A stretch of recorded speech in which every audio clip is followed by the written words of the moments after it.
बाढ़ में गरीब परिवार का दुख। पिछले 2 दिन से गोपालगंज गांव में बरसात हो रही थी। पूरा गांव चिंता में था क्योंकि गांव में ज्यादातर गरीब किसान बसे हुए थे। उन्हीं में से गरीब सीताराम का परिवार भी था। बाबूजी, माँ जी, ये लीजिए, थोड़ी लाल चाय बनाई है, पी लीजिए। जमुना देवी बड़े दुख के साथ अपनी 7-8 महीने की गर्भवती बहू रेवा से कहती है, अरे बहू, क्यों लकड़ी काठी खर्च कर रही है? मौसम का हाल देख रही है ना, पिछले 2 दिनों से घटाएं कितनी बरस रही हैं।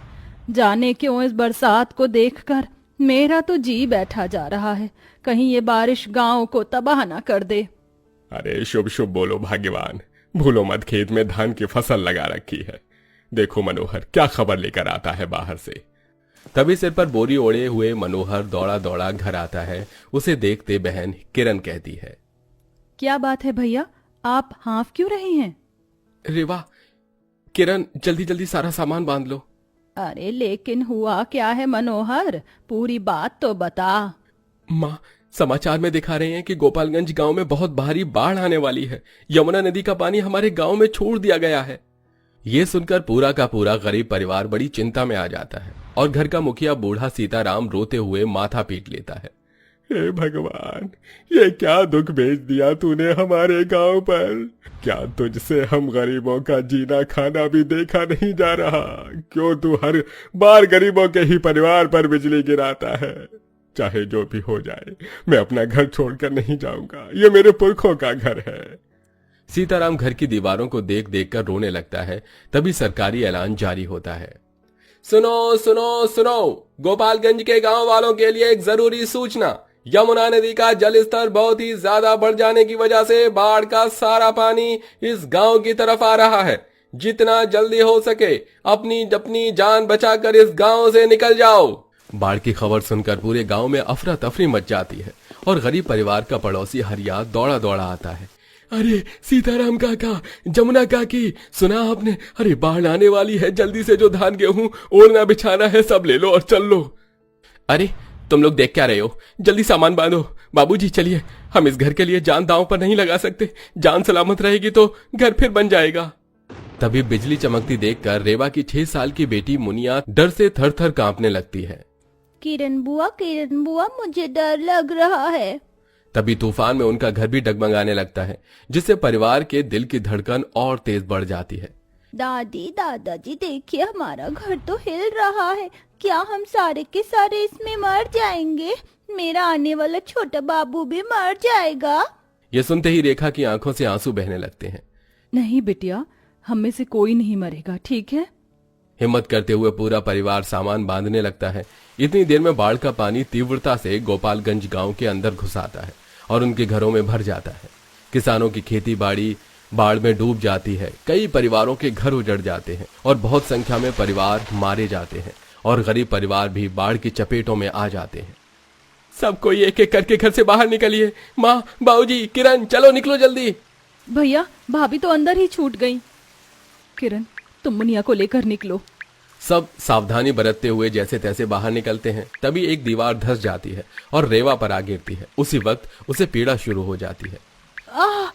माँ, मेरा बच्चा, बचाओ।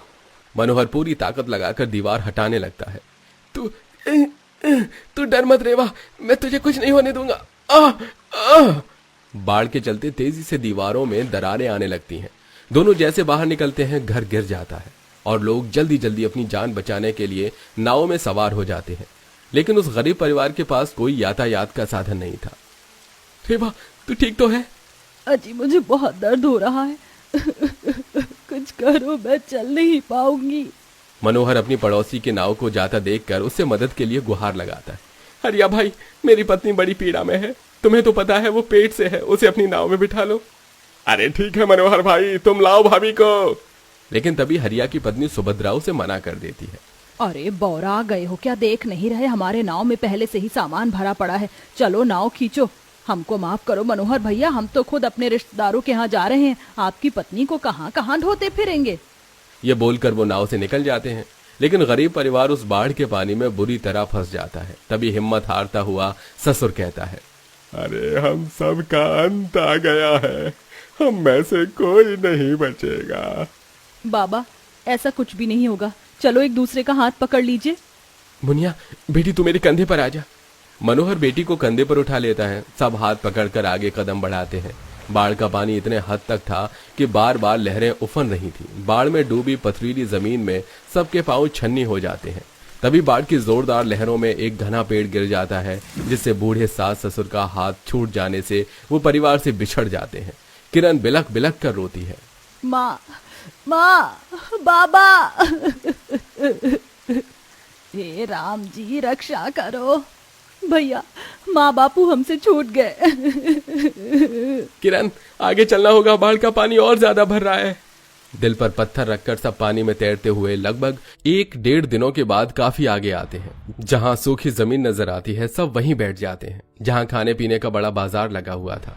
कहीं गर्मा गर्म पकौड़े बिक रहे थे तो कहीं भुट्टे सिके जा रहे थे और ठेलों पर गरम गरम दाल चावल बिकता देखकर भूख से मचलती हुई मुनिया ने कहा, पिताजी पिताजी, मुझको जोर की भूख लगी है, खाना चाहिए। ठीक है बिटिया, मैं कुछ खाने को लाता हूँ। मनोहर दाल चावल बिकता देखकर ठेले वाले के पास आता है। आओ आओ भाई, गर्मा गर्म दाल चावल पापड़ खाओ। भैया एक थाली खाना दे दो। ये लो भाई, 50 रुपए हो गए। ये सुनते ही लाचारी के भाव से मनोहर ने डबडबाती आंखों से कहा, भाई मेरे पास देने के लिए पैसे नहीं है। मेरा गांव बाढ़ में डूब गया, परिवार वाले भूखे हैं, ये खाना दे दो। अरे फ्री का आ रहा है क्या, जो ऐसे दे दें, चल भाग यहाँ से। ठेले वाला किसी निर्दय की तरह उसके आगे से निवाला छीन लेता है और दुत्कार कर उसे भगा देता है। तब रोते बिलखते हुए मुनिया कहती है, पिताजी मुझको भूख नहीं लगी है, मुझे खाना नहीं चाहिए। तभी रेवा ने रोड के अगल बगल घास उगी देखी, जो कि एकदम हरी भरी मुलायम खाने लायक थी। और फिर पेट की आग बुझाने के लिए एक गरीब क्या से क्या नहीं कर गुजरता है। लगता है इस रोड में सब्जी वाले रेड़ी लगाते हैं, तभी किनारे किनारों पर ये पालक सरसों उगा हुआ है। रेवा आंचल में सारे घास इकट्ठा करके तोड़ लाई। किरण इधर उधर से ईंट और जलने का ईंधन ले आई और दोनों नंद भाभी ने घास की रोटी बनाई और आंसुओं के साथ खाया। रोड पर से आते जाते गुजरने वाले लोग उन्हें हीन भावना से देख रहे थे। माँ, ये घास की रोटी तो बहुत स्वादिष्ट है, एकदम आटे की रोटी जितनी मुलायम है। सुनो, आज का वक्त तो कैसे भी कट गया, लेकिन हम सड़क पर कब तक वक्त गुजारेंगे? ठिकाना तो बनाना होगा। मानसून का मौसम है। आज किसी तरह सो जाते हैं, कल देखता हूँ कोई काम धंधा। उस रात सब फुटपाथ में बिना छत के सो जाते हैं, लेकिन आधी रात में जोरों की बूंदाबांदी शुरू हो जाती है। पिताजी बारिश आ रही है। छिपने के लिए कोई जगह ढूंढनी होगी, चलो सब उठो। पूरा परिवार उस जगह से उठकर बरसात में भटकने लगता है और एक पेड़ की आड़ में बैठ जाते हैं। देखते देखते सुबह निकल आती है। मनोहर देखता है कि दूर सड़क बनने का काम चल रहा है। लगता है वहां सड़क बनने का काम चल रहा है, बस काम मिल जाए वरना बड़ी कठिनाई हो जाएगी। मनोहर उम्मीद लेकर वहां काम मांगने आता है। साहब, मुझे भी कोई काम मिलेगा क्या? बाढ़ के चलते मेरा घर उजड़ गया है, परिवार को लेकर रोड पर रह रहा हूं। मनोहर के दुखों को सुनकर सेठ दुख से बोलता है, हाँ हाँ बेटा, ये सब मजदूर भी उस बाढ़ आपदा के सताए हुए हैं, तुम काम कर सकते हो। बहुत बहुत मेहरबानी साहब जी। मनोहर कंधे पर ईंट उठाकर ढोने लगता है। तभी उसके माता पिता भी वहीं दूसरी तरफ ईंट बिछा रहे थे। जैसे वो उन्हें देखता है, उनकी आंखों में आंसू फूट पड़ते हैं। माँ, पिताजी, आप दोनों ठीक हैं? अरे भगवान, भगवान का शुक्र है आप जिंदा हैं, वरना मुझे तो लगा था कि बाढ़ में मैंने अपने माता पिता को खो दिया। अरे दोनों बूढ़े माँ बाप भी बेटे को देखकर रो पड़े। उनकी आंखों से भी आंसू बहने लगे। जमुना ने बेटे को कलेजे से लगा लिया। मनोहर मेरा लाल, तुझे देखकर इस गरीब माँ का कलेजा फूल गया। बहू, किरण और मुनिया कहाँ हैं? सब सही सलामत बच गए हैं माँ। चलो माँ, भगवान ने घर तो छीन लिया लेकिन मेरे परिवार को बचा लिया। घर तो मैं बना लूंगा।